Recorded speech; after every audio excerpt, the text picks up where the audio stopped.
Fala, Wagner, tudo bom? Boa noite, pessoal chegando.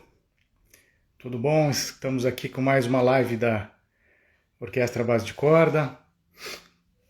Tá chegando legal o som aí? Se puderem dar dizer como é que tá o som aí no chat.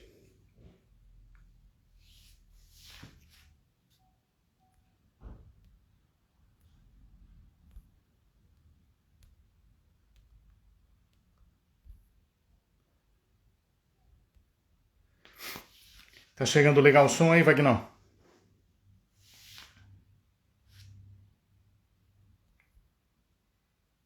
Maravilha, Erika, obrigado. Beleza. Maravilha, Danilo. Obrigado pela presença. E maravilha, Wagner. Fala, Juninho, nosso violeiro da orquestra.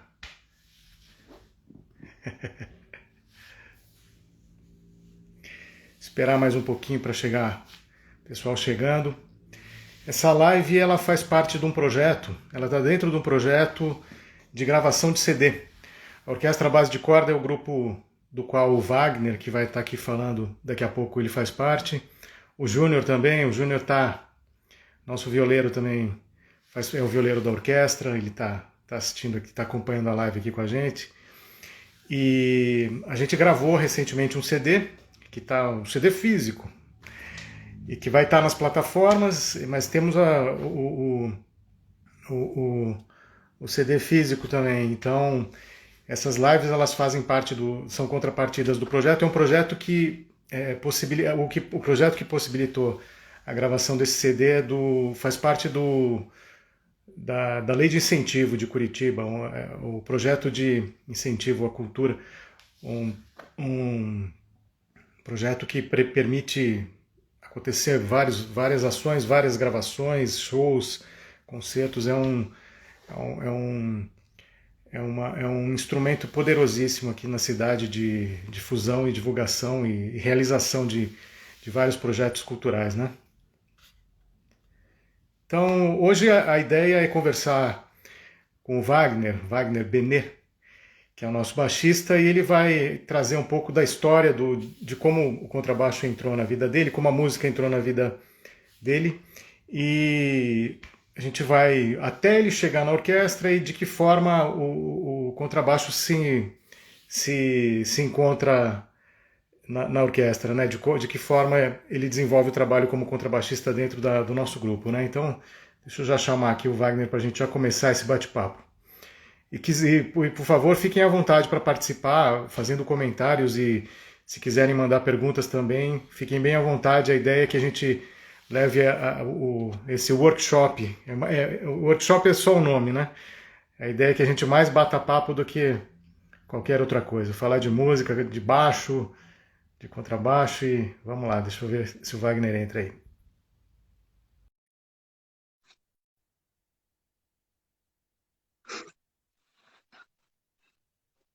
Pessoal chegando. Salve, Vagnão! Fala, João. Tudo certo? E aí, beleza? Tudo tranquilo? Como é que tá aí para vocês? Som, luz, tudo legal aí? Para mim tá ótimo. Deixa Maravilha. eu só levantar um pouquinho aqui o celular, que senão tá cortando o topo da minha cabeça aqui. Pessoal chegando. Mas já vai falando. Então, Vagnão, de que forma a música entrou na tua vida e por que o contrabaixo? Então, na verdade, assim, vamos lá. Então, olha só, primeiro de tudo, uma curiosidade que muita gente pergunta, né? Se eu sou curitibano, se eu não sou. Na verdade, eu sou nascido em São Paulo, né? Nascido em Guarulhos, só que meu pai era cervejeiro da Brahma, né, na época, e daí vim para Curitiba muito novo, assim, só praticamente nasci em São Paulo, já vim para Curitiba aí com uns 3 meses de idade. Aí fiquei até os 5 aqui, aí morei em Santa Catarina, né, numa cidade do interior lá bem pequena, chamada Imbuia.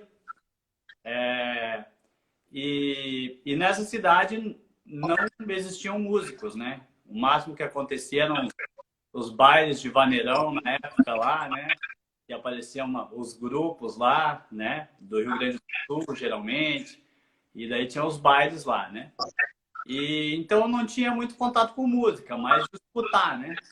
Música e tudo, não pode falar. Wagner, desculpa te interromper brevemente. Parece que o pessoal está dizendo que teu som está baixo, Vagnão. Ah, é? Deixa eu ver aqui. Será que eu... Vê se você consegue Deixa eu ver. ajeitar isso. Deixa eu ver se é o microfone aqui, só um instante. Ei, ei, ei. Alô, som. Melhorou? Vou aumentar o Vai volume. dizendo aí, pessoal, se o som melhorou, se o som melhorou para vocês. Para mim tá legal, mas acho que o pessoal teve mais de uma pessoa que pediu para subir um pouquinho o som. Mas vamos lá. Um pouquinho mais alto. Mas então teu primeiro contato com a música foi, né, assistindo os bailes lá, mas só assistindo. Baile de vaneirão, não tocava ainda. Aí, com 13 anos de idade, eu vim para Curitiba, né? Então... Opa, arrumar o som aqui. Aí. Beleza.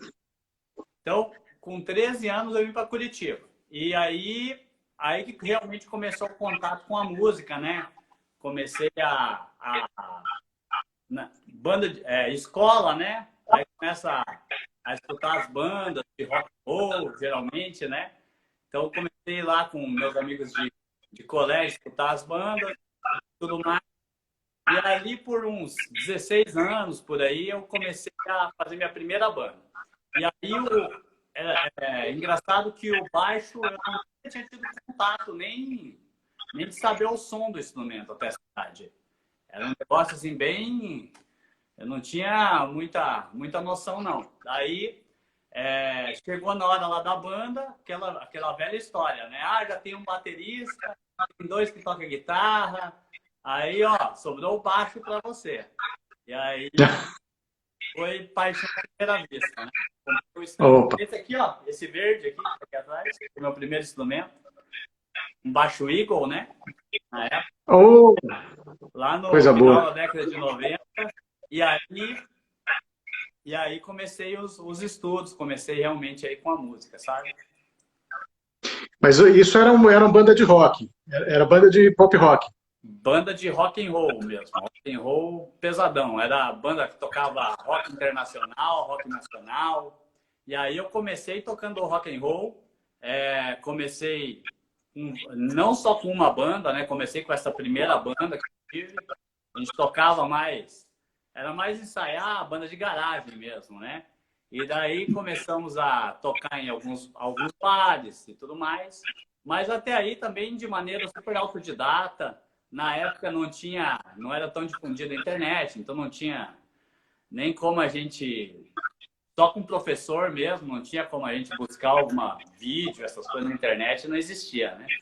Então, esse foi meu primeiro contato, o meu primeiro contato com a música. Daí, o que aconteceu? Aí que começa... Eu toquei um tempo autodidata, acredito que cerca de 1 ano, assim, né? E aí, eu entrei no Conservatório de MPB, que foi a virada ali da minha vida ali. E quando eu entrei no conservatório, aí tudo mudou, que daí eu fiquei lá estudando um bom tempo. O professor quem era aqui? É Marcelo ou o Glauco? Então, na época era o Jefferson Fornin. Eu não sei se você o Jefferson, sim. Lembro, claro. Ele foi meu primeiro professor de baixo na época. E eu lembro o seguinte, João, a história assim engraçada até, que eu tocava rock and roll e eu era aqueles caras bem mente fechada, assim, sabe? Não mesmo? Não falava de outras coisas que eu já não queria saber não na época. E aí um dia eu tava vendo um desses canais de TV Cultura e aí eu vi um programa de música instrumental. E aí eu vi o baixista quebrando tudo, como a gente fala, né? Tocando pra caramba e tudo mais. Aí falei, cara, se eu estudar com um cara desse aí, eu vou tocar rock como ninguém. Essa era a minha visão na época, né? Você lembra quem era? Que grupo que era? O baixista que era? Não vou lembrar. Não vai lembrar. Era uma sonzeira. Eu lembro que era uma sonzeira. E daí, Demais. aí comecei também a abrir mais. Quando entrei no conservatório, aí, nossa, aí comecei a estudar mesmo música para valer. E aí abriu horizontes, né? Aí estudei com o Gerson Cornini, daí estudei com o Glauco. Aí já comecei a fazer na época a prática de orquestra lá com o Sérgio Albá, na época, né? Uhum.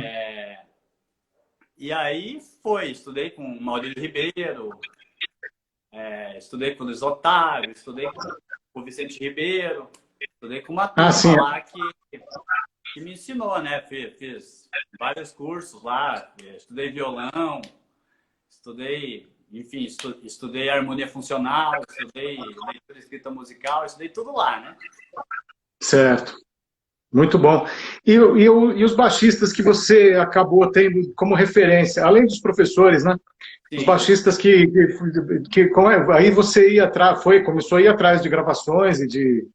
Então, daí Imagina, né? Como todo mundo, né? Acaba. nessa época era o seguinte, né? A gente era muito mais difícil o acesso, né? Que a gente tinha a CD, tudo mais. Então, no começo eu escutava os baixistas de rock, né? Que como eu fui criado no rock, né? E aí era o baixista do Red Hot Chili Peppers, né? O Flea, esses baixistas que faziam sucesso na época. E aí, depois que eu comecei a estudar no conservatório, e começou a abrir, que daí eu comecei já na época, eu lembro que eu já comecei a ter grupo de estudo dentro da música brasileira, dentro do estudo do jazz, né? Então, na realidade, a minha passagem pelo rock foi relativamente rápida. Foi coisa de uns 3 anos, talvez. E aí eu já caí no mundo da música instrumental. E aí as referências eram várias, né? Os primeiros grupos que eu escutei, assim, eram os grupos mais antigos, né? Zimbra Hill, o Nelson Aires, né? Com os álbuns dele. E aí comecei a conhecer mais esse outro mundo aí e comecei a querer tocar música instrumental, né? Isso aí vai fazer aí mais de 20 anos já. Eu comecei a entrar nisso aí que daí eu comecei a entrar e fui a fundo, né? Comecei a querer tocar com todo mundo, e querer saber como é que era o repertório, e querer estudar e querer tocar com quem já tinha mais experiência que eu. E aí comecei a tocar em bares, né? Esse repertório aí. E aí comecei a me enturmar com a galera da cena instrumental, principalmente aqui na cidade, e daí foi que foi. Legal. E aí, nessa história toda, a gente acaba se encontrando, a gente se encontrou em outros trabalhos, e aí agora a gente está junto na orquestra. Mas antes da gente entrar na orquestra, fala alguns projetos que você participou a gente se encontrar na orquestra. Um monte, né? Até hoje toca com muita gente, né? Acompanha muito cantor, muita cantora. Sim. Assim, lógico que eu tive grupos que marcaram mais, né? Mas posso te falar que eu toquei meio que tudo que é estilo musical, assim, na noite, sabe? Toquei com muita gente, de tudo que é estilo, rock, reggae, samba, né? Eu tive o grupo Caxangá, que fiquei no grupo 10 anos, né? Então, a gente tocou muito aí na noite curitibana. Aí toquei tô ainda, né? Tocando com o Jess Gano, né? E já tô lá também, já vai fazer 10 anos que eu tô no grupo. Então, tem 10 anos de bastante jazz. tempo também, que é um grupo que eu faço parte, tenho muito orgulho de participar, né? Mas, enfim, toquei de tudo. Toquei banda de formatura, enfim. Toquei com muita gente, acabei diminuindo um pouco agora com essa coisa da pandemia, né? Normal. Sim. Fui pro lado mais da educação, aí das aulas, mas esses 20 anos de noite foram bem frenéticos. Eu tocava 4, 5 vezes por semana. Com bastante gente. Coisa boa. E aí, na orquestra, rapaz, você está desde quando? A orquestra, agora eu acredito que esse mês vai fazer 4 anos. né? Que a gente 4 anos. já. Faz 4 anos. E era uma vontade, né? Antiga, né? Como eu te falei, eu já fazia a prática de orquestra no conservatório lá em... Eu acredito que o ano foi 2002, por aí. Então, assim, de 20 anos atrás eu participava dessa prática. Então, eu sempre gostei muito, assim, eu escutava muito o repertório de jazz, né? O Duke Ellington, Henry Mancini, né? Então, eu sempre gostava muito desse tipo de repertório. E, enfim, sempre foi uma vontade, eu sempre fui buscando também novos desafios, né? Que eu via a orquestra aí como um desafio em tanto. Grandes músicos, convidados, né? Nível nacional aí, e os arranjos. Essa coisa de ter que estudar o arco também, né? Que é desafiador para mim, veio da música popular, né? Eu nunca estudei a fundo música erudita, nunca peguei um repertório erudito a fundo, assim. Sempre fui um músico popular, né? Legal. Então, assim, acho que vamos trazer um pouco, né, então, dessa experiência, né, para o pessoal. Aí fica à vontade para, né, você deve ter programado algumas coisas para falar, fica à vontade, aí Então, eu vou, tá. vou cutucando aqui também, vou fazendo pequenas intervenções e aí vamos conversando, mas pode ficar à vontade agora para desenrolar aí. Legal. Então, falando um pouco do ambiente da orquestra, assim, né? A gente ensaia 2 vezes por semana, né? Pelas manhãs, e aí a gente tem as apresentações. E o que acontece? Para mim, é sempre desafiador a questão de ter que tocar o baixo acústico e o baixo elétrico, né? Então, tem coisas, e além, o baixo acústico toca o repertório também com pizzicato e com arco, né? E o baixo elétrico às vezes a gente tem coisas que tem que usar o baixo de 6 cordas, o baixo de 5 cordas, o baixo de fretless. Então é desafiador eu tenho que ser bem flexível, vamos dizer assim, com relação à coisa de ter o equipamento ali, vários baixos, e a questão do repertório, né? Porque a gente trabalha com cantores mais de música pop, cantores mais da MPB, bem diversificado, né? E o que acontece? Eu, como músico popular, a gente acaba sempre... Não sei se isso é uma realidade de todo músico popular, mas geralmente a galera foge um pouco da partitura, né? É aquela coisa assim, pô, partitura, mas eu vou de ouvido. Mas como é que é tocar de ouvido uma vez, né? Então, a questão da leitura musical, a questão da leitura da partitura, a questão da leitura de cifras, a questão de conhecer os ritmos brasileiros, né? Para a gente tocar lá no repertório. É uma coisa bem desafiadora, assim, no ambiente ali da orquestra para mim, sabe? E aí eu até separei aqui como é que funcionam os arranjos. Peguei 3 aqui, só para a galera ficar antenada. Então, o primeiro, assim, que são o tipo de arranjo que aparece, é o arranjo que ele é totalmente cifrado, né? Então, ali tem as pausas, e aí tem os compassos com a cifra, né? Esse tipo de arranjo, a gente pega e sabe, por exemplo, é um samba. Então, você tem que criar dentro da linguagem do samba, com a cifra ali, você tem que conseguir criar uma linha de baixo, sempre tendo muito cuidado a nossa formação lá, né? Tem violão 7 cordas, por exemplo, então cuidar para não embolar, ver exatamente também o que os outros músicos estão fazendo, para fazer a melhor linha de baixo ali.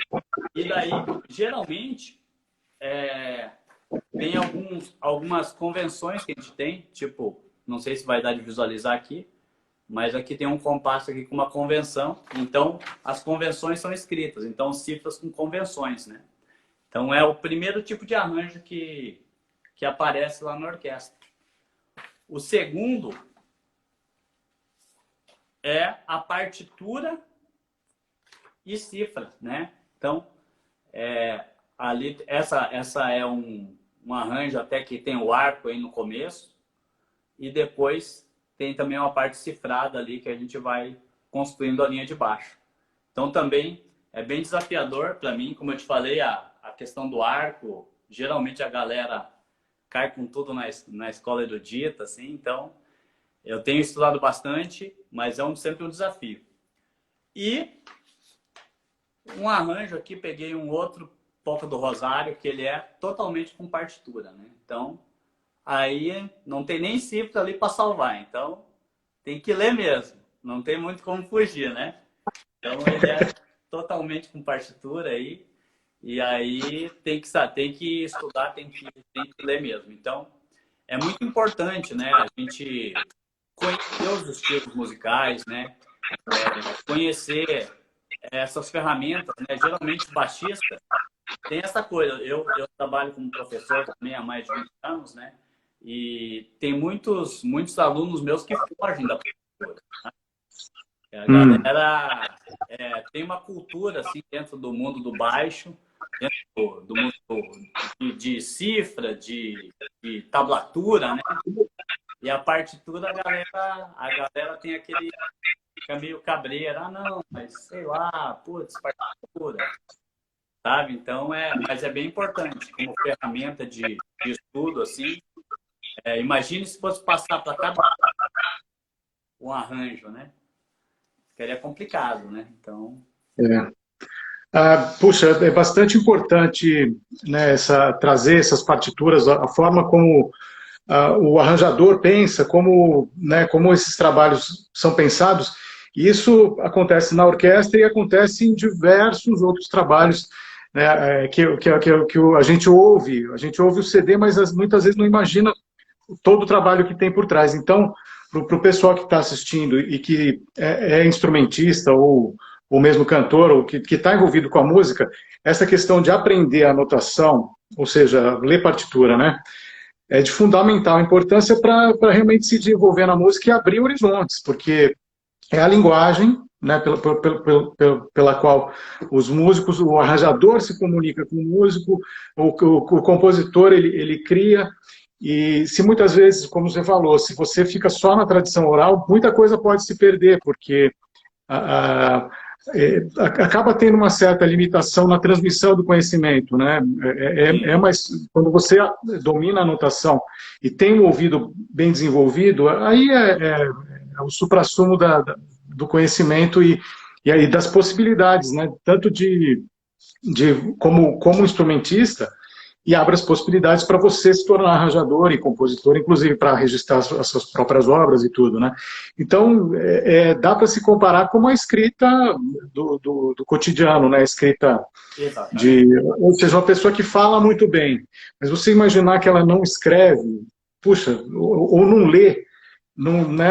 Então, na música, acho que a gente ainda está, de certa forma, engatinhando nesse sentido de uma alfabetização mais completa do músico, né? Existe ainda um bloqueio, uma barreira que a gente vai aos poucos vencendo, né? Principalmente, lógico, na música popular, porque toda a tradição da música erudita, da música clássica, ela é calcada no papel, né? O que, por outro lado, também tem seus riscos de se acreditar que fazer música é ler papel, também não é. Então, me parece que o músico popular precisa absorver essa cultura da escola erudita e um pouquinho ao contrário também, né? O músico erudito saber improvisar, saber falar de improviso, falar, né, musicalmente de improviso sem ter uma partitura na frente, é algo que enriquece o músico erudito também. Então, é um depoimento super importante, porque o raciocínio da orquestra é realmente de música de câmara. É um grupo de música de câmara que, por acaso, faz música brasileira. Então, com a vantagem da gente ainda ler a cifra, que dá liberdade, né? A gente trabalha com improviso, além da notação precisa, a gente tem também a liberdade, né? Verdade. Bem legal, Wagner. E é o que você falou, a galera ela assim, os baixistas, né, fogem muito da partitura. Eu não sei se é uma coisa do músico popular de todos os instrumentos, né, mas os baixistas eles fogem muito de partitura. E também tem o seguinte, você vai estudar com um professor, vai chegar um momento que você vai estudar, né, sozinho, né? E aí a partitura é super importante, né? Para você absorver repertório, para você os métodos, né? Que a gente acaba estudando, né? Então é de extrema importância. Eu não vejo, eu sempre falo isso para a galera, ó, se você realmente quer ser um músico profissional, é super importante você ler partitura. Eu, por exemplo, eu tenho muito trabalho de música instrumental, às vezes a galera me manda o repertório lá e a gente se dá uma passada no show, né? É uma coisa cotidiana. Então, é, e se você não lê, esse tipo de trabalho você já não pode fazer, né? É um facilitador muito grande assim das coisas, né? A partitura. Sim. Então é importante pra caramba. E o tamanho do grupo, né, do nosso grupo lá, eu falo que a gente não é pequeno. A gente somos em 9, né? A Orquestra Base de Corda somos 9 instrumentistas e às vezes a gente trabalha com convidado, então muitas vezes somos 10 no palco. Então não é um grupo tão pequeno que você possa simplesmente sair tocando espontaneamente e os arranjos serem feitos espontaneamente, todo mundo contribuindo, né? Se fosse todo o arranjo fosse dessa forma, ou a gente ia acabar sempre tocando muito parecido, da mesma forma, pensando sempre, né, sempre as mesmas funções, a gente não ia ter muita alternância de função, ou ia dar um trabalho danado, um tempo que a gente não ia ter, né? Então, por isso que é importante o domínio da notação. Exatamente. E, enfim, eu vejo como uma coisa de extrema importância. Tanto a leitura de cifras também, né? Eu vejo muita gente, principalmente a galera que estuda comigo, fala assim, ó, como é que eu faço para sair das cifras? Aí eu falo, tá, mas por que você quer sair das cifras? As cifras também é um guia que ele é legal, é uma coisa, lógico, tem repertórios que se você memorizar, melhor, né? Sim, Mas dependendo do volume de trabalhos que você tem, e você tiver ali o trabalho ali que está com a cifra, com o compasso, coisas assim, também facilita. Então eu vejo que essas maneiras, tanto a partitura quanto a cifra, são facilitadores, né? Eu vejo dessa maneira aí. legal. E você, sobre rotina de ensaio, né? O que você poderia trazer assim de, né? É um dos itens que você propôs a falar. Como é que você enxerga essa rotina? O que seria essa rotina de ensaio? Então, na verdade, assim, a gente ensaia 2 vezes por semana, né? Então eu vejo da seguinte maneira: a gente recebe os arranjos com uma certa antecedência, sempre, né? Você vai ter que você vai ter que pegar e vai ter que tirar um período para estudar esse repertório. Então você vai pegar lá, vai pegar uma partitura, vai ter que estudar. Às vezes acontece também surgir arranjos em cima da hora. Então eu sempre gosto aqui no nosso ambiente de orquestra de ter um período assim, pelo menos no dia de ensaio, às vezes antes do ensaio, eu pego um tempo para dar uma passada no para ver se realmente está em cima do dedo, né? Para ver se para ficar lá e não fazer feio, né? Vamos dizer assim, né? Mas assim, eu vejo o seguinte, João, é muito importante, assim, isso antes até da orquestra, né? Essa bagagem que eu tive de conhecer os estilos musicais, porque realmente quando a gente toca com os artistas, assim, é muito diferente, é muito diversificado. Então tem repertório pop, é uma maneira, né, que a gente enxerga ali a condução do baixo e tudo mais. Um repertório de música brasileira já é um outro mundo também, né, de você entender a linguagem, saber as diferenças, né? E às vezes tem coisas que são muito desafiadoras. Por exemplo, tem um arranjo do nosso CD, que é teu, né? A música é sua, o Benedito? Mas será o Benedito. É. Então, é desafiador. Eu lembro que a gente estava na gravação lá e você falou, ó, agora vamos fazer um maracatu aqui. E era em 7, né? Então, se você não conhece um pouco do estilo, já ferrou tudo, né? Então você tem que conhecer a coisa da linguagem da música brasileira, e nisso aí eu tive muita sorte no conservatório, né? E é um lugar que valoriza isso aí, então a gente estudou todos os estilos brasileiros lá. Me ajudou muito no processo para conseguir depois chegar na orquestra e tocar com mais tranquilidade, com mais fluência. Mas é sempre importante. Eu vejo assim, a coisa do domínio do instrumento, a coisa de você começar a estudar essas coisas, partitura, cifra, e ter o maior número de repertório possível para você poder desenvolver bem lá, né? Eu vejo que é por aí.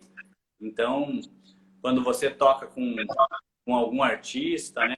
Tentar buscar já, pô, mas qual que é a obra dele? Já escutar, já tentar ver o que ele já fez. Se é um artista que você não conhece, tentar conhecer a obra, eu acho que isso tem uma importância, assim. Legal. E a dinâmica do nosso ensaio, a gente realmente busca um sentido de música de câmara. A gente, assim, só para o pessoal entender, a gente muitas vezes passa. A nossa formação é violino, bandolim, cavaquinho, viola caipira, né? Viola de 10 cordas, violão de 7, violão, piano, baixo, percussão, bateria. Então, tem momentos em que uma boa parte do ensaio é limpando alguns trechos em que tem algumas diferenças rítmicas, alguns trechos que tem diferença de timbre, de fraseado. Então, tudo isso a gente vai lapidando e muitas vezes o músico, o instrumentista, ele fica ouvindo o que o outro está passando, né? Então, fala um pouco dessa experiência do não ensaio, de quando você não está ensaiando, quando a gente não está passando frases do baixo. Então, muitas vezes, sim, a gente passa as frases do baixo dobrado com o piano, as frases do baixo, a timbragem com a bateria. Então, fala dos dois aspectos para a gente, Wagner. Como é a experiência de timbrar, o que é timbrar, né? Como é que você sente e entende a timbragem? E o contrário também, quando você está ouvindo o outro pessoal trabalhar, como é que isso funciona e se isso acrescenta, se não acrescenta, como é que você enxerga esse lado da lapidação dentro do ensaio? Então, olha só, a gente tem bastante período em que a gente realmente fica olhando, né, a passagem dos naipes ali, né, dos outros instrumentos, né, de você passando ali a parte rítmica, fazendo um elemento da música ali, deixando o arranjo mais interessante. E o que acontece? Acaba que isso aí me ajuda bastante, por exemplo, ter longo de pausa. E aí eu falo assim, ó, putz, eu tenho que entrar aqui nesse compasso. E a gente tem aquela mania de ficar contando compasso. Né? Então, o primeiro facilitador já é esse, né? Que quando a gente começa a entender o que os outros músicos estão fazendo, você já começa a entender melhor a tua volta, né? Teu retorno ali na música, e começa até a entender melhor a música, né? Porque muito do repertório, às vezes, a gente nem conhece no começo, né? Então, a gente está ali ainda tentando entender o que está acontecendo com a partitura ali, entendendo, então essa é a estrutura. Então, peraí, nessa parte o violino entra, o segundo A da música. Agora, nesse momento aqui tem essa convenção, putz, 2 antes tem um bandolim ali que faz um negocinho e daí tem a convenção. Então, ajuda muito, né? Você entender o arranjo como um todo e para você entender como é que você também pode colocar o baixo, né?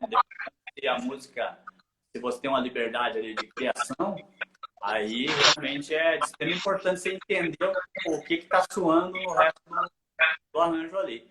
Quando o baixo dobra com um piano, primeiro que assim, se é o baixo acústico e o baixo elétrico já muda bastante. Se é com arco, também muda. Geralmente tem uma mudança de volume, né? Quando a gente toca com arco, quando a gente toca sem arco, né? Então, isso já é uma das coisas que eu já fico sempre muito atento, porque às vezes quando você vai ter uma dobra com outro instrumento, alguma coisa que você vai fazer, a questão de volume você tem que cuidar bastante, né? Para não ficar muito destoado. Às vezes tem um outro um violino, dobrando com um bandolim na mesma hora, que tem que aparecer mais. Então, cuidar para não destoar muito a questão de volume, né? E a questão do timbre, eu vejo que é muito legal, assim, a maneira que vocês arranjam as coisas lá, né? O Julião, que já ajuda muito só na coisa de dobra do baixo com o piano, dobra com o baixo com uma viola, e a gente vê que combina mesmo, né? Não destoa, né? E dá equilíbrio, né? Na verdade, então o arranjo conta muito, né? Eu vejo assim, né? Se o arranjo não colaborasse, é complicado, né? Você falou do CD, que então a gente tem, a orquestra ela vive a experiência do ensaio no cotidiano, né? Vamos falar do pré-pandemia, né? Antes da Sim, pandemia, para as apresentações a gente tem os ensaios regulares que são 2 vezes por semana e na semana do concerto muitas vezes a gente ensaia todo dia. E em função da pandemia, a dinâmica dos ensaios mudou. A gente foi para o online, então a gente mudou se muito. encontrava online para discutir os arranjos, para falar de alguns detalhes, mas não tocava, né? E a gente acabou fazendo essa gravação desse CD, né, nessa base. Ainda estava em outubro do ano passado, a gente não tinha voltado a ensaiar presencialmente, então a gente não ensaiou presencialmente. A gente fez uma preparação fazendo algumas gravações em cima de guias, né, que a gente Exato. elaborou. E então fala um pouquinho também dessa experiência de como foi entrar no estúdio com músicos que normalmente ensaiam e agora vamos gravar ensaiando brevemente no ensaio, no estúdio e já atacando, né? Como é que foi? Porque eu dirigindo tenho uma sensação e no fim a gente acabou ainda nem falando sobre isso, né? Como foi esse processo para cada um. Então, eu queria que você trouxesse para a gente como é que foi isso. Então, a pandemia ela veio num momento assim que a gente não esperava, né? Ninguém esperava. Então, acabou. O que aconteceu? Na verdade, quando ela veio, a gente já estava, nós já estávamos com plano de gravar o disco, né? Então, o que acontece? Quando começou a pandemia, ninguém sabia quanto tempo ia durar, quanto não ia durar. Então, a gente ficou naquela expectativa. Pô, será que eu já estudo o arranjo a partir do primeiro dia de pandemia, que vai que acabe daqui a um mês, que a gente já tem que entrar no estúdio? Ou será que, como é que vai acontecendo? Então, teve essa instabilidade, né? De você pegar os arranjos, depois você pegar e falar, poxa, não sei se vai voltar tão cedo pelo quadro que está rolando na pandemia. Então, essa coisa de você manter o estudo, sabendo que a qualquer momento você teria que talvez entrar no estúdio, e foi uma coisa assim que você estava na incerteza, né? Não sabia exatamente como. E a coisa de você ter que estudar por guia, que era uma coisa nova, né? Para mim é novo. Para mim, gravar sem ter um ensaio presencial com todo mundo foi novidade, super desafiador, né? Totalmente desafiador, porque é muito diferente. E as gravações que a gente fez também, né? Então, cara, foi uma das experiências mais desafiadoras da minha vida, assim, vou te dizer. Não é fácil, não. Porque E quando você está em grupo, assim, a gente acaba conseguindo resolver mais rápido algumas coisas. sim, Então, pode falar.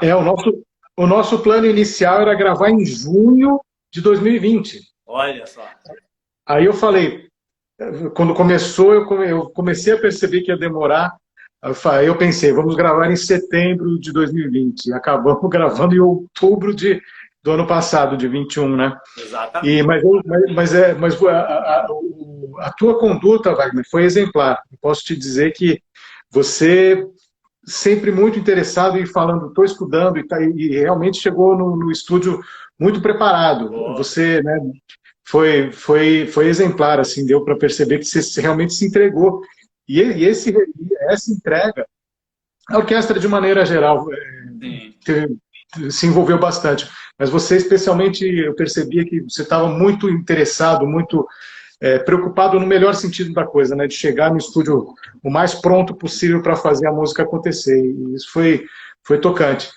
E as pessoas vão perceber isso no CD, rapaz. Eu acho que é um CD feito com muita alma. Enfim, por causa de toda a dificuldade que a gente teve, né, nesse tempo todo, com toda a dificuldade ainda, né, conseguir levar a música, fazendo ela acontecer, seja virtualmente, e entendendo que, puxa, a música realmente se mostrou importante demais para todo mundo. Isso foi flagrante. Então, é um CD feito com sangue, suor e lágrimas, e muito riso também, muita alegria, muita gratidão pela oportunidade, né, de poder enfim, voltar. e tem que ser dito aqui também que a manutenção da orquestra por parte do ICAC, da Fundação Cultural, que é ligada à prefeitura, isso é louvável, né? A gente ter um grupo instituído que ensaia, que tem ensaios regulares, tem essa possibilidade, tem que ser sempre, a gente tem que sempre sinalizar a nossa gratidão a isso, né? E Verdade. esse CD, então, puxa, quando tiver pronto, o pessoal que está acompanhando aqui, vai atrás porque está feito, tem música bonita, tem música virtuosa e é um CD feito com muito coração, muito carinho para todos vocês, né? Verdade. E, inclusive, nós vamos... vai ter um lançamento logo, né? Também, né? Então, faremos o lançamento virtualmente, porque a gente, quando programou as coisas, não sabia se ia estar... Não, na verdade vai ter a live, né? No dia 11 de maio, fiquem ligados, a gente tem uma live para lançar o CD. E dia 21, 20 e 21 de maio, quem está em Curitiba, Capela Santa Maria, estaremos presencialmente lá com o nosso CD, e daqui a pouco o CD está nas plataformas aí também, no Spotify, Deezer, YouTube e outros lugares virtuais mais. Então, daqui a pouco estamos espalhando esse som por aí para vocês. E foi diferente, realmente, a pandemia, né? Esse clima que a gente teve que... Eu também tive um outro CD com o Jesse Gano, que também teve que postergar, teve casos de Covid, aí retoma. Aí, acho que a minha esposa tá com Covid, daí tá com... Então, teve todo esse cuidado, Foi diferente, a pandemia realmente... Então, a gente está voltando ativo e está podendo fazer os concertos presenciais aí, Ah, graças a Deus, graças a Deus. E Wagner, já que você falou do Jesse Gano, uma coisa que a gente nunca conversou também, como é que é a rotina de ensaios do Jesse Gano? Aí os arranjos são coletivos, o pessoal traz coisa escrita, como é que funciona isso lá no Então, Jazz? na verdade, assim, geralmente os arranjos eles são feitos de maneira coletiva. A gente se encontra e... Fala do grupo, o tamanho do grupo. Isso. E a gente, inclusive, as composições geralmente também são coletivas, né? Quando a gente faz as composições para gravar em disco, essas coisas, geralmente são coletivas também. Nosso último CD, que a gente gravou em 2015, foi assim, a gente fez uma música coletivamente e sempre a gente vai vendo os arranjos no ensaio ali mesmo, sabe? Então é bem interessante. E a gente vai pegando a opinião de um e de outro e fica legal. Nesse último CD que a gente acabou até da pandemia, né? Então a gente não tinha como se reunir para fazer esse trabalho. Aí o grupo acabou gravando 2 músicas autorais no CD que vai sair. Que daí foi uma do Lucas Miranda, né? O Luquinhas, nosso amigo aí. E uma Sim. composição minha dentro. Foi que vai entrar no disco aí. E que Opa! a galera gostou também. Então, mas não deu para fazer esse trabalho tão coletivo. Mas geralmente é bem coletivo. Também a questão do Jesse Gano, agora que a gente está retomando também a tocar em bares, né? Estava tocando mais em eventos, porque os bares estavam mais nessas formações do trio, né? Então, aos poucos agora estamos voltando ao normal aí. E São quantos componentes? Vocês estão são em 5? 5, né? É um quinteto, né? Então, acaba que os bares, assim, não estavam querendo muito quinteto nesse pós-pandemia aí, né? E agora, a gente está voltando, já sábado tem agenda, já tocamos também no outro sábado, então o grupo já está começando de novo a ter agenda pra caramba. E o nosso CD também sai esse ano aí, acredito que no meio do ano. Já gravamos tudo, já está em processo de finalização, sabe? Com uma super participação, né, do Yamandu. Super participação, Yamandu. Agora, ele gravou uma faixa no nosso último CD, né? Em 2015, que foi o Palpite Infeliz. E agora ele gravou o CD inteiro. E é legal que esse CD, assim, a gente fez muito brasileira nesse repertório do jazz francês, né? Mas sendo a música brasileira. Então tem choro, Opa, tem, enfim, clássicos aí da música brasileira arranjado pro estilo do jazz francês ali, né? Que faz. Então ficou bem muito bonito bom. também o trabalho. São 2 Então, CDs que eu vou ficar com muito orgulho. Esse da orquestra aí, e por toda essa coisa da pandemia, e esse do Jazz Cigano. E os 2 saem esse ano aí. e é interessante, porque aí vocês não trabalham com partitura, aí vocês decoram tudo. Então, na verdade, assim, a gente tem um book, né? Que é um book do Django, né?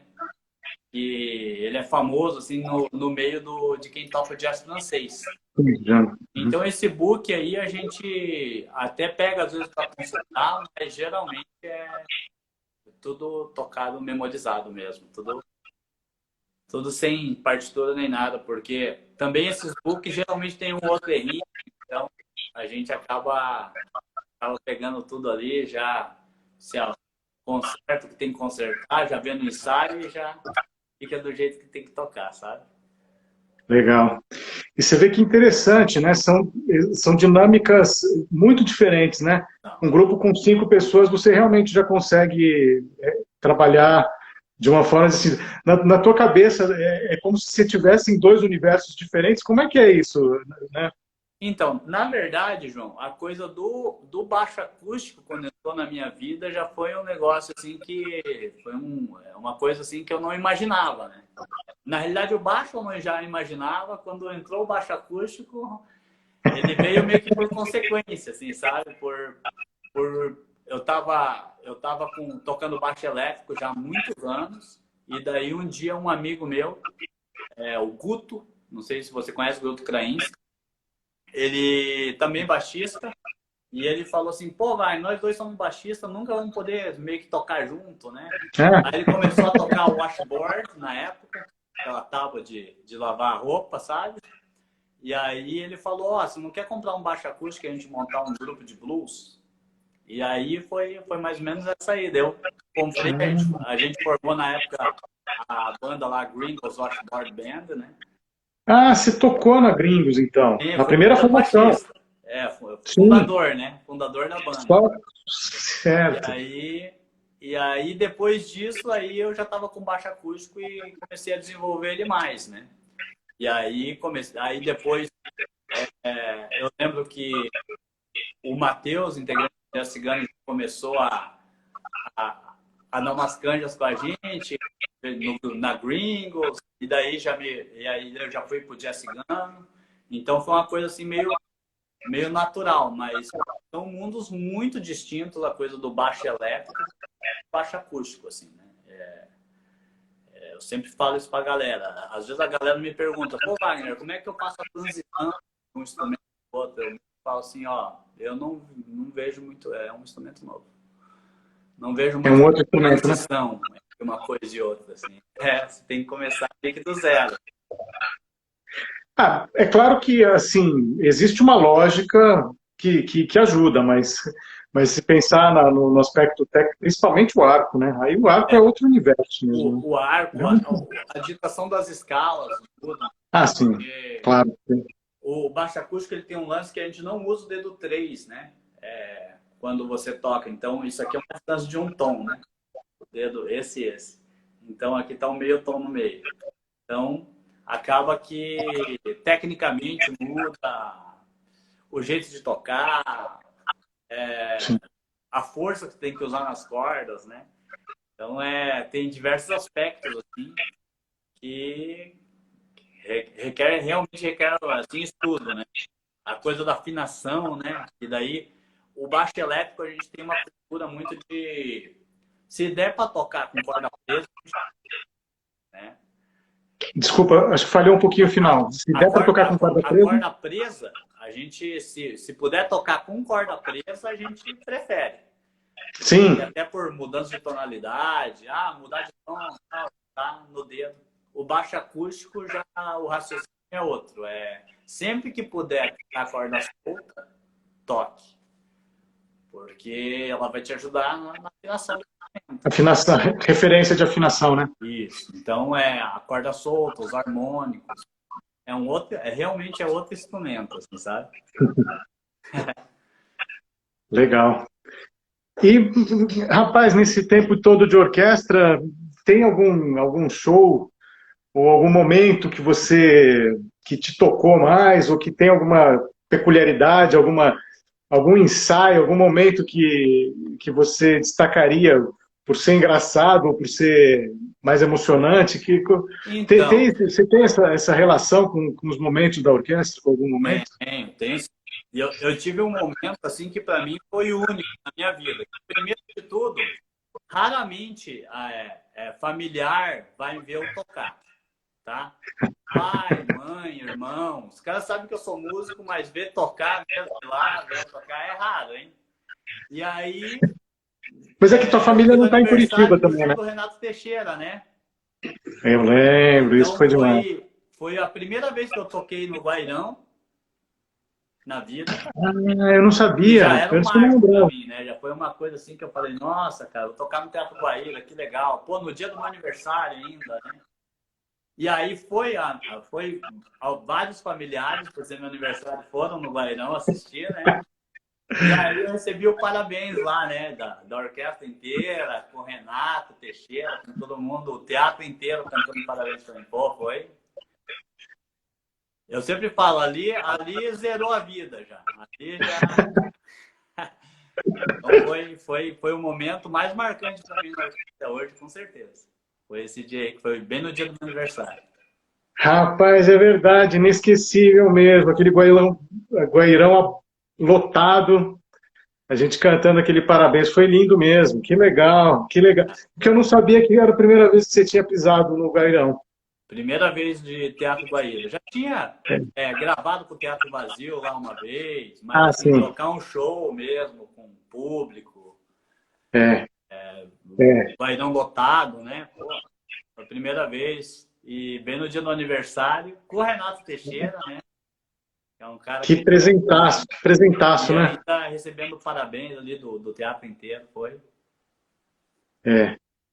Esse Guaíra, ele tem uma força impressionante. Toda vez que a gente tá ali, depois a gente fez com o Mestrinho Sem Plateia, né? Fizemos também. Foi com o Mestrinho Sem Plateia. Mas foi mesmo assim, legal também, né? Foi legal. Outra experiência, né? Foi quase como uma gravação de DVD, né? Exatamente. Mas foi lindo. E naquele momento, né, também, nossa, poder pisar no teatro foi emocionante mesmo. Foi lindo ano passado. E agora e daqui a pouco estaremos na oficina de música dia 30 com o Renato Borghetti, pisando mais uma vez. Né? Porque era para a gente ter tocado com ele em janeiro, né? Eu já estava aqui, já estudando tudo, já falei, agora. E aí, ainda não conseguimos ali em janeiro, mas agora vai, né, João? Agora vai, 30 de junho, nossa abertura da nossa queridíssima oficina de música. Estaremos lá, Orquestra Base de Corda, com a Camerata. Inclusive, outra coisa que ajudou muito na minha formação foi a oficina de música. Que, pô, eu fui aluno da oficina, sei lá, 15 anos a fio, assim. Estudei com um monte de baixista aí, os mais pobres do Brasil, eu estudei aí pela oficina de música. A oficina realmente tem um papel fundamental na história da música de Curitiba, especialmente, do Brasil. É um dos maiores festivais da América Latina. A oficina de música realmente é coisa muito séria. E é fundamental na história da orquestra também, porque a orquestra, desde que foi fundada, inaugurada pelo Roberto Inhata, e o Roberto também é um dos responsáveis por criar a oficina de música. Desde o começo a gente toca todos os anos. Eu tenho gravações aqui lá do comecinho, a orquestra começando e já no palco nos palcos da cidade, grandes, significativos, tocando com Altamiro Carrilho, com um monte de gente já, já tocando com gente grande, mesmo a orquestra sendo criança, tocando com gente grande, né, nesse festival tão importante. Então, a oficina tem importância na história da própria orquestra, da cidade, enfim, é um evento de fundamental importância e, graças a Deus, estamos em junho, final de junho, 30 de junho, acompanhem lá, vamos estar no Guairão, quem estiver aqui em E esse vai ser Curitiba. presencial, né? Esse vai... Presencial com plateia, Guairão lotado, com certeza. Que legal, que legal. Muito bom, muito bom. Vagnão, pô, acho que falamos bastante até, né? Falamos, foi legal, foi legal. Você tem Falamos mais algo? bastante da orquestra, falamos um pouquinho também da vida, né? Que é importante Sim, também, né? música e vida estão ali, né? E se tiver mais alguma coisa a acrescentar, fique à vontade Então, aí. Tá vendo? gostaria que a galera aí acompanhasse, então, né, a nossa live de lançamento de CD. Você vai lembrar para nós o dia aí, que eu não estou me recordando, e o show aí da oficina dia 30, né? Dia 30 de Isso. junho, com o Renato Borghetti, né? Todo mundo convidado. Queria agradecer você também, Imagina. pelo convite aí da live, por poder falar um pouquinho da minha história aí para a galera. E pode falar. Sim, mas não, antes da gente ir finalizando para os finalmente, fala também do teu trabalho como professor. Rapaz, pô, Então, tá pesado, hein? Que legal, bicho. Você tá Instagram crescendo aí, não Instagram, né? A tua carreira como professor também se destacando. Eu fico feliz pra caramba quando eu vejo você legal. espalhando o teu conhecimento por aí. Então, na verdade, assim, eu dou aula desde muito novo, né? Eu sempre tive essa coisa de gostar de ensinar. E com 18 anos eu já dava aula de baixo, já. Então, desde bem novo, assim, eu já era professor. Dei aula em várias escolas de música, né? Até o momento que eu comecei a ter a minha própria sala, né? Minha própria escola aqui que é especializada em contrabaixo, que era presencial, né? E depois fui começando a trabalhar com um ambiente híbrido, tanto online quanto presencial. Com a pandemia, a gente foi para um ambiente totalmente online, né? Não tinha como ter contato com ninguém e tal. E aí eu tive a ideia de fazer um Instagram ali com dicas para os baixistas e mais. E foi super legal, que abriu muitas portas. Hoje eu tenho alunos no Brasil inteiro, acho que em todos os estados do Brasil. Que demais, boa. E a galera sempre lá comparecendo, comentando, falando lá no meu canal. O Instagram está crescendo. É uma coisa que me faz muito feliz. A coisa de poder comunicar também na internet. Eu gosto muito do ambiente da internet. Uma coisa que é um outro mundo que se abriu, assim, que eu fico muito feliz de poder estar com a galera lá no Instagram, dicas e podendo ajudar as pessoas ali, os baixistas que estão, principalmente, geralmente iniciante, estão querendo iniciar, tem dúvidas, e eu estar podendo ajudar a galera aí é legal demais, assim. Mas já dou aula fazem 20 anos, mas agora realmente eu vejo que como teve um aumento muito grande no número de alunos, eu estou vivendo mais isso também, né? Além então da orquestra, do jazz cigano, de tocar na noite, tem a coisa das aulas, que é uma coisa que me faz muito feliz, eu gosto muito de dar aula. Então é uma paixão minha também, dar aula de música e ensinar a galera. Legal. Muito bom, Wagner. Então, lembrando aqui, né, que essa live faz parte de um projeto de gravação de CD. Então, a orquestra à base de corda interpretando só compositores atuantes daqui de Curitiba. Os já falecidos lá que pavimentaram a história para a gente poder pisar hoje e homenagear esses grandes mestres. Então, tem composições de músicos da orquestra também. Então, é um grande tributo à composição, à música de Curitiba, Acompanhe, então, no Instagram da orquestra, do Wagner também, vai estar, né, o Wagner vai estar divulgando também, no Facebook da orquestra. E então a gente tem a live no YouTube do ICAC, do Instituto Curitiba de Arte e Cultura. No dia 11 vai ser a transmissão às 20 horas. E depois quem está aqui em Curitiba no dia 20 e 21 de maio, na Capela Santa Maria, aí o concerto presencial do lançamento desse CD. E no dia 30, no Guairão, com Renato Borghetti e a Camerata, aqui em Curitiba, abrindo a oficina de música. Então, essas são as próximas atividades. Lembrando que esse CD ele foi gravado graças ao projeto o PAIC, né, que é o projeto de incentivo à cultura, que possibilita vários projetos maravilhosos, que é uma iniciativa da Fundação Cultural de Curitiba, e que é vinculada à Prefeitura Municipal de Curitiba, né? Então, agradecemos também imensamente a presença e a participação de todos que nos acompanharam aqui. Muita gratidão. Boa noite a todos. Boa noite, Wagner. A gente se vê amanhã no ensaio. Tamo Obrigado junto. por tudo, Abraço. Wagner. Um abração. Valeu, boa noite, pessoal.